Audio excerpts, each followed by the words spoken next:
अगर सावन महीने में आप सब भगवान शिव की कथा को ऑनलाइन श्रवण कर रहे हैं, सावन महीने में आप यहाँ बैठकर भगवान की कथा का यजमान पद ग्रहण करे हैं, तो इसका फल तो आपको मिल ही रहा है। शिव तत्व ये भगवान शंकर। हम तो यहाँ तक कहेंगे, ये पार्थिव शिवलिंग का आप लोग निर्माण करते हो ना, जितने लोग भी पार्थिव शिवलिंग बनाने के लिए बैठते हो, करोड़ों में शिवलिंग बने, तो बनाते बनाते अगर किसी को उपच भी हो जाए ना, अब मैं थक गई, मैं नहीं बना रही, तो ये बोलने से पहले ही तुम जब शिवलिंग बनाओ और बनाते बनाते तुम्हारे शरीर में ऐसा लगे कि अब मैं थक गई, किसी से मत बोलो कि मैं थक गई, अब मैं नहीं बनाऊंगी, ये मत बोलो, मैं थक गई, ये मत बोलो, या ये मत बोलो कि अब मैं तो नहीं बना रही, अब मैं थक गई, तू चल रही क्या मेरे साथ वापिस, ये भी मत बोलो। आपसे नहीं बन रहा शिवलिंग बनाते हुए, आप बस उस शिवलिंग को बनाकर हाथ जोड़कर बाबा देवादिदेव महादेव से प्रार्थना करिए, भगवान शंकर से निवेदन करिए, भगवान शिव से प्रार्थना कर कर बाबा से विनती करो, बाबा आपकी कृपा से जितना बन सका मैंने आपके शिवलिंग का निर्माण किया है, बाबा ये आपकी करुणा या आपकी उदारता या आपकी दया है। शाम को अपने कर्म को करते करते भगवान का नाम लेते रहिए, जैसे ही प्रदोष काल आए, शाम का समय आए, भगवान देवादिदेव महादेव का स्मरण कर कर एक दीप दरवाजे के बाहर लगाओ और बाबा का भजन करो। 7 दिन जो नियम धारण करता है, 7 दिन में किसी न किसी रूप में मेरा महादेव आकर एक बार दर्शन जरूर देता है, ये निश्चितता। भगवान का नाम लेने में, भगवान का स्मरण करने में, भगवान का कीर्तन करने में, हाँ आप श्रेष्ठ जगह पर मत जाइए, किसी वस्तु को मत छुओ। यहां तक शास्त्र कहता है कि अगर किसी ब्राह्मण, संत, गुरु और भगवान के लिए भोजन भी बन रहा है और आप रजो धर्म से हो, तो भोजन पर दृष्टि भी मत दो। यहां तक शास्त्र कहता है अगर भोजन बन रहा है तो भोजन पर हमारी दृष्टि भी ना जाए। भगवान का नाम ले सकते हो, आप उसे पुकार सकते हो।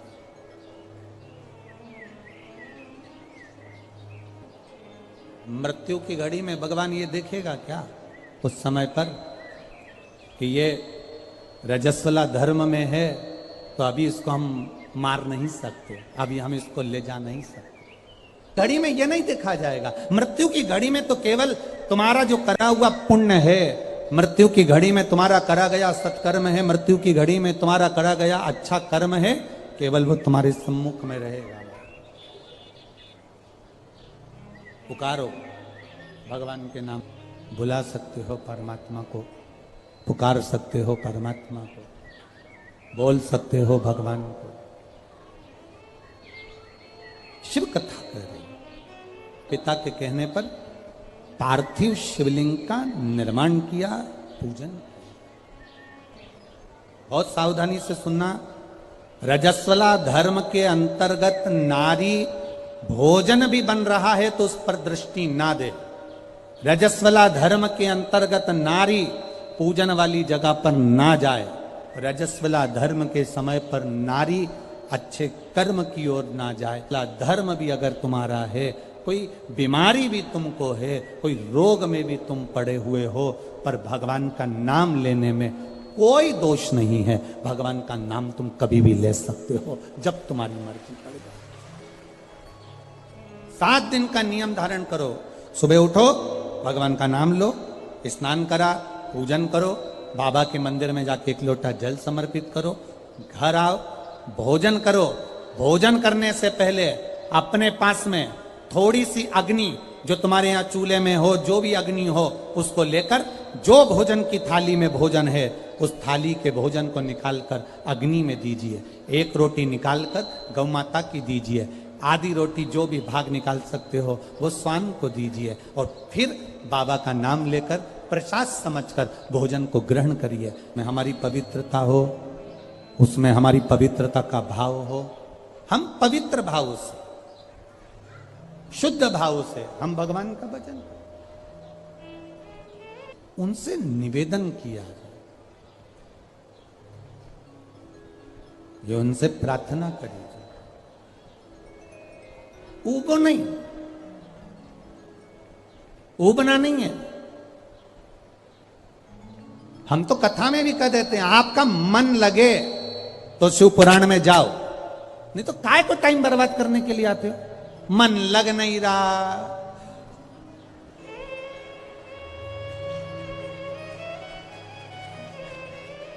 मन लग नहीं रहा, रत्ती भर भी और पूरी डेंटिंग पेंटिंग करके आई। 2 घंटे तक लाइन खींची, डब्बा भरा। एक दिन पहले उसके पास भी गई, धागा वाली के यहां, वहां भी पहुंची। तो भाई क्यों आए? कौन ने कहा तुमको कि कथा में जाना जरूरी है? कोई तुमको कहा कि भीड़ बढ़ाने जाओ? तुम्हारा मन लगे तो शिव महापुराण की कथा में आकर बैठो, नी लगे तो कथा में भी मत जाओ। अपने घर में मूंगफली सेको और 3 टाइम खाओ। समय बर्बाद करने मत जाओ। मन लगे, शिव कथा कर रही है, मन लगे तो महादेव के मंदिर में जाके 1 लोटा जल चढ़ाना। मन नहीं लगे ना, जबरदस्ती मत जाना कि मैं तो बाबा सियोर वाला महाराज ने कहा है तो जाना तो पड़ेगा। ना ना ना, ना। बिल्कुल मत जाओ। मन करे तो। और जिस दिन तुम परमात्मा को पहचान गए, उस दिन परमात्मा तुम्हारा और तुम परमात्मा के। यहां इतनी ये की माताएं हैं, बहुत चतुर हैं। इधर साइड की माताएं बहुत चतुर। इधर की माताएं इतनी चतुर होती हैं कि शादी विवाह में अगर गणेश जी नहीं मिलते हैं तो ये गोबर का और मिट्टी का गणेश बनाकर मटकी पे रखकर पूजन कर देती हैं। और मिट्टी का भी गणेश नहीं मिलता, गोबर का भी गणेश नहीं मिलता, तो यहां की माता इतनी विद्वान है कि गुड़ की ढेली को तोड़कर आधी ढेली का गणेश जी बना देती और आधी ढेली का भोग लगा देती। और गणेश सरकार सही है, यहां की माता इतनी विद्वान है कि गुड़ की ढेली को, आधी ढेली को फोड़कर गणेश जी बना, और आधी हमारे में भी कहते हैं महाराज, गुलाचा गणपति और गुलाचा मेवा, मतलब गुड़ का ही गणपति और गुड़ का ही नैवेद्य भगवान को भोग लगा। दतिया की माताएं भी इतनी विद्वान है।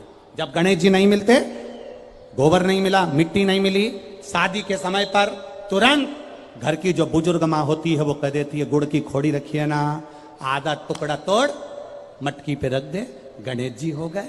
भोग लगाने के लिए कुछ भी नहीं है ना, जो आधा गुड़ का टुकड़ा है ना उसी को भोग लगा दो। क्यों? गुलाचा गणपति और गुलाचा नैवेद्य, गणेश भी यही है और भोग भी उनका यही। ये हमको पहचानना। बूढ़ी माता पहचान गई कि गुड़ की ढेली में गणपति है, और पूरे शादी में वो गुड़ का गणेश पुजाता रहा, पुजाता रहा, पुजाता रहा, और गणेश जी भी आशीर्वाद देते रहे, क्योंकि माँ ने पहचान लिया कि मैं गुड़ की ढेली में भी हूं। जिस दिन हम पहचान गए कि ये जितने आए हैं और जितने भगवान के भजन करने वाले हैं, संसार में रहने वाला जलचर, थलचर, वायुचर, जितने जीव हैं, जिस दिन हम पहचान गए कि अंदर भगवान है और सब में परमात्मा समाया है, उस दिन मेरे शंकर को मिलने में देरी नहीं लगेगी, वो मिल जाए। गुलाचा गणपति और गुलाचा आधा ये है। हम परमात्मा को जान नहीं पाते। सुयशा ने भगवान शिव जी की आराधना करी, पार्थिव शिवलिंग का निर्माण करने के लिए बैठी, और जो निर्माण करा, मात्र 7 दिन निकले थे सुयशा को, देवादिदेव महादेव प्रकट हो गए। मांग सुयशा, क्या चाहिए तुझको? सुयशा कहती है मैं आपके चरणों की दासी बनना चाहती हूं, मैं आपके चरणों की दासी बनना चाहती हूं। भगवान कहते हैं सुयशा, कितनी सुंदर बात देवादिदेव महादेव ने कही है, कितनी सुंदर। सुयशा कह रही है मैं आपके चरणों की दासी बनना चाहती हूं, चरणों की दासी। देवाधिदेव महादेव ने कहा, सुन सुयशा, मेरी धर्म पत्नी पार्वती मेरे साथ में है, मैं दूसरी नारी को अपने करीब भी नहीं आने देता। हां सुयशा, तो मेरे स्वरूप का स्नान करा, पूजन करा, अर्चना कर, निवेदन कर, बेलपत्र चढ़ा, पुष्प चढ़ा, मैं तुझे फल दूंगा। पर सुयशा, तू कहे कि मैं पार्वती जी का स्थान ले लूं, तू कहे कि मैं संगनी बन जाऊं, ये नहीं हो सकता। सुयशा, ऐ सुयशा, साधु, सन्यासी, तपस्वी, साधक, उपासक, भगवान शंकर कहते हैं संत, साधु, सन्यासी, तपस्वी, साधक, उपासक, अगर इनके सामने एक लकड़ी की स्त्री भी आ जाए ना, तो संत साधु को उसका स्पर्श तक नहीं करना चाहिए, वो श्रेष्ठ संत माना जाता है।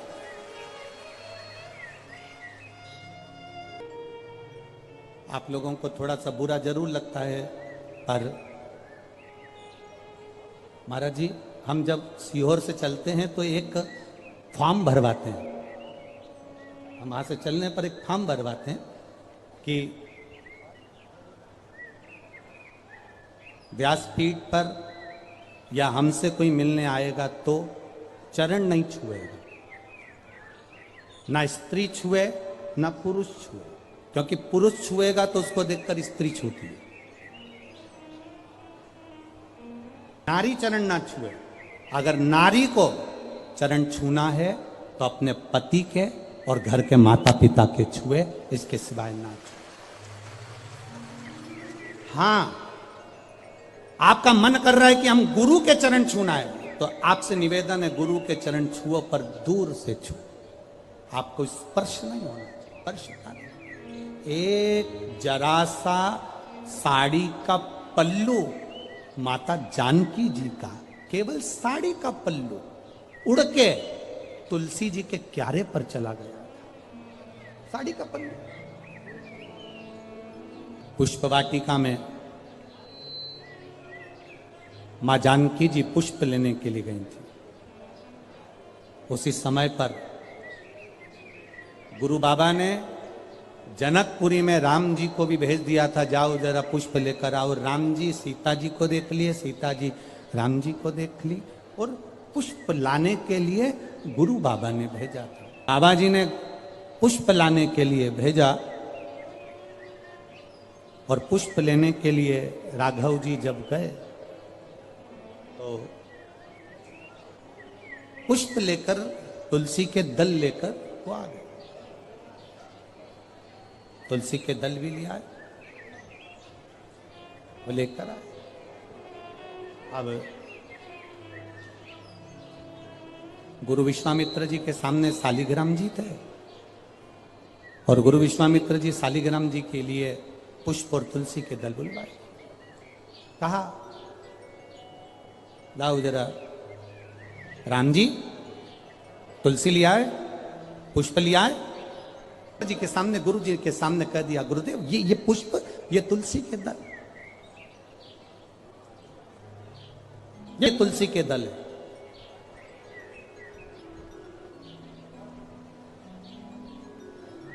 अब धोया हुआ पुष्प, धोया हुआ पुष्प भगवान को समर्पित तो होता नहीं। जिस पुष्प को पानी में धो लिया जाता है, या पानी, कई कई माताओं की आदत रहती है, जो पानी का लोटा रहता है, लोटे में पानी भरा रहता है, उसमें फूल डाल लेती है, और उस फूल को निकालकर फिर भगवान को चढ़ाती है। भगवान ऐसा फूल कभी स्वीकार नहीं करता। बाल्टी में पानी भरा है, गई बगीचे से फूल बाल्टी में डाल लिए, बाल्टी में पानी भरा था, उस पानी में फूल गिर गए, तुमने वो फूल महादेव को चढ़ाए, देवताओं को चढ़ाए, वो भगवान स्वीकार नहीं करता। क्यों नहीं करता? क्योंकि जल के पात्र में जल भरा हुआ है, उसमें अगर आप फूल डाल दोगे तो जो जल भरा है, उस जल नारायण को वो फूल चढ़ चुके हैं। अब वो फूल तुम दूसरे देवता को नहीं चढ़ा सकते, क्योंकि चढ़ाया फूल कैसे चढ़ाओगे? तो हमारे यहाँ सनातन धर्म में धोया पात्र में जल भरा है और जल में पड़ा हुआ फूल भगवान को समर्पित नहीं होता। तो जैसे ही गुरु बाबा के सामने पुष्प आए और गुरु जी के हाथ में जैसे ही पुष्प आए तो वो फूल गीले थे। अब पुष्प जब गीले थे तो उन्होंने पूछा, विश्वामित्र जी ने, गुरु बाबा ने, गुरु जी ने पूछा, राम जी, राघव जी, ये फूल जो तुमने हमको दिए हैं, ये पुष्प जो तुमने हमको समर्पित किए हैं, पुष्प तो गीले हैं। राम जी ने कहा, प्रभु मालूम नहीं, हमने तो इनको धोया भी नहीं है, क्योंकि हम जानते हैं कि धोया हुआ पुष्प समर्पित नहीं होता, तो फिर ये गीले क्यों है? विश्वामित्र बाबा ने तुलसी की मंजरी को उठाया, तुलसी के दल को उठाया, शालिग्राम भगवान को चढ़ाने के लिए विश्वामित्र जी हाथ आगे बढ़ाने लगे। तुलसी की मंजरी, तुलसी के दल विश्वामित्र बाबा के हाथ से चिपक गए, चढ़ने को तैयार नहीं हो रहे। पूछा बाबा ने, तुलसी तुम आज नारायण पर नहीं चढ़ रही हो, शालिग्राम भगवान पर तुम तुलसी समर्पित नहीं हो रही हो, क्या हो गया तुमको? तुलसा जी कहती हैं, गुरुदेव, तुलसी के क्यारे में हम सारी बहनें एक साथ बड़ी हुई हैं, तुलसी का पौधा लगकर हम एक साथ बड़ी हुई, पर माता जानकी जी जब बगीचे में घूम रही थी तो उनके वस्त्र हमारे पौधे पर आ गया और उनके चलने से सीता जी के पल्लू के उस चीर से हमारे कुछ पत्ते टूटकर जमीन पर गिर गए। जब ये कुछ पत्ते जमीन पर गिर गए, इसलिए हमें रोना आ रहा है। यही कारण है कि हम आंख से आंसू बहा रहे हैं, यही कारण है कि हम रो रहे हैं। मित्र जी ने कहा कि राम जी जाओ, जानकी जी से कहो कि जो तुलसी के पत्ते भूमि पर पड़े हैं उन पत्तों को वापस वृक्ष से, वापस डाली से जोड़े। जाओ जरा बोलो। जानकी जी सूचना गई मां जानकी के पास, तुमने जो तुम्हारे चीर से, तुम्हारे वस्त्र से जो तुलसी के पत्ते गिरे हैं उनको जोड़ा जाए। जानकी जी कहती ये कभी नहीं हो सकता, ये भूतो ना भविष्यते, पत्ता टूटने के बाद जुड़ेगा कैसे? मुझे लेकर चलो गुरु बाबा के पास में। गुरु विश्वामित्र जी के चरणों में जानकी जी निवेदन कर रही हैं हाथ जोड़कर, बाबा गलती हो गई मुझसे, पर पत्ता नहीं जोड़ सकती मैं। बस वही दिन, हफ्ते में केवल एक दिन ऐसा होता है जो तुलसी के क्यारे से तुलसी के दल को नहीं उतारा जाता। ये वही दिन है, रविवार का दिन, केवल एक दिन, जिस दिन मां जानकी जी ने विश्वामित्र जी के चरणों को दंडवत कर कर कहा, गलती हो गई, क्षमा करो। विश्वामित्र बाबा ने उस दिन शालिग्राम बाबा पर तुलसी का दल नहीं चढ़ाया। हमारे आज भी वो दिन रविवार का आज तक गिना जाता है, इसलिए रविवार के दिन तुलसी का दल नहीं तोड़ा जाता, इसके दल को तोड़ते नहीं है। जो नीचे पड़ा था, जानकी जी के पल्लू से जो दल नीचे गिर गए थे, जो तुलसी के पत्ते नीचे गिर गए थे, बाबा ने राघव जी को भेजकर वो पत्ते बुलवाए और वो पत्ते, वो तुलसी के दल शालिग्राम भगवान पर चढ़ाए। इसलिए रविवार के दिन जो पत्ते गिरे रहते हैं उन पत्तों को हम भगवान को समर्पित कर सकते हैं। 2 दिन पहले के, 8 दिन पहले के समर्पित कर सकते हैं, पर रविवार को तुलसी का दल नहीं तोड़ा जाता। ये इतना विशेष महत्व हमारे सनातन धर्म की पूजन पद्धति का है।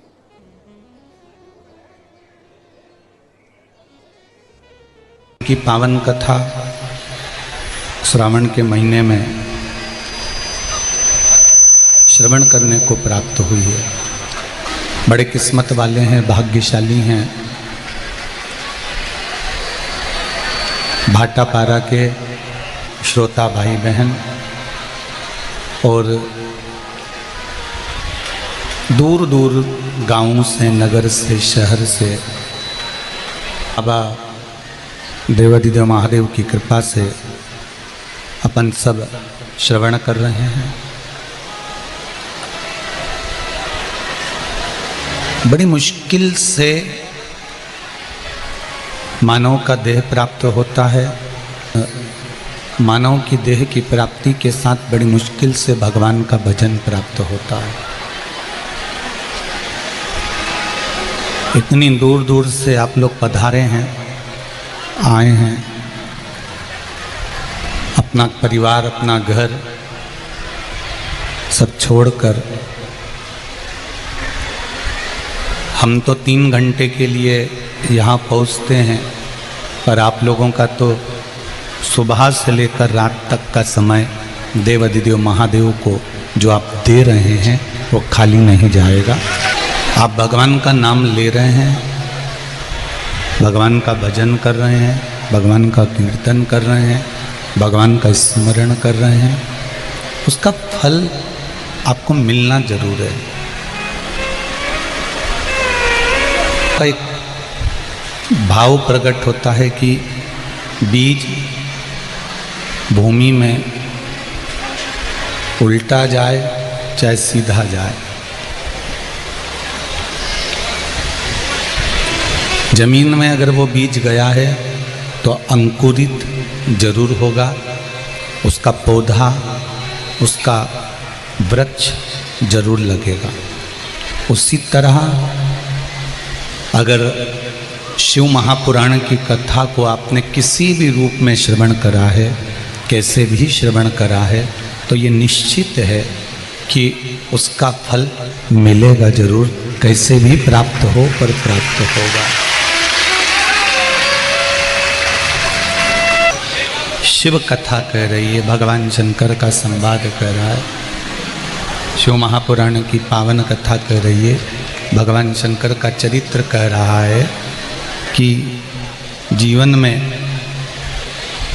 हम मनुष्य मानव का शरीर पा लिए और मानव का शरीर पाने के बाद इस शरीर के अंतर्गत,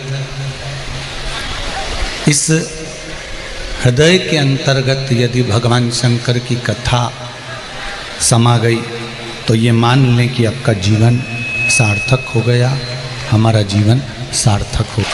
इसकी निश्चितता है कि भगवान की अविरल भक्ति मुक्ति केंद्र बिंदु है।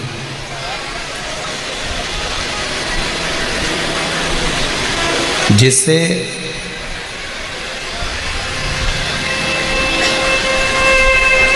अहंकार व्यक्ति को परमात्मा के चरणों की ओर जाने नहीं देता, अहंकार भगवान की ओर बढ़ने नहीं देता।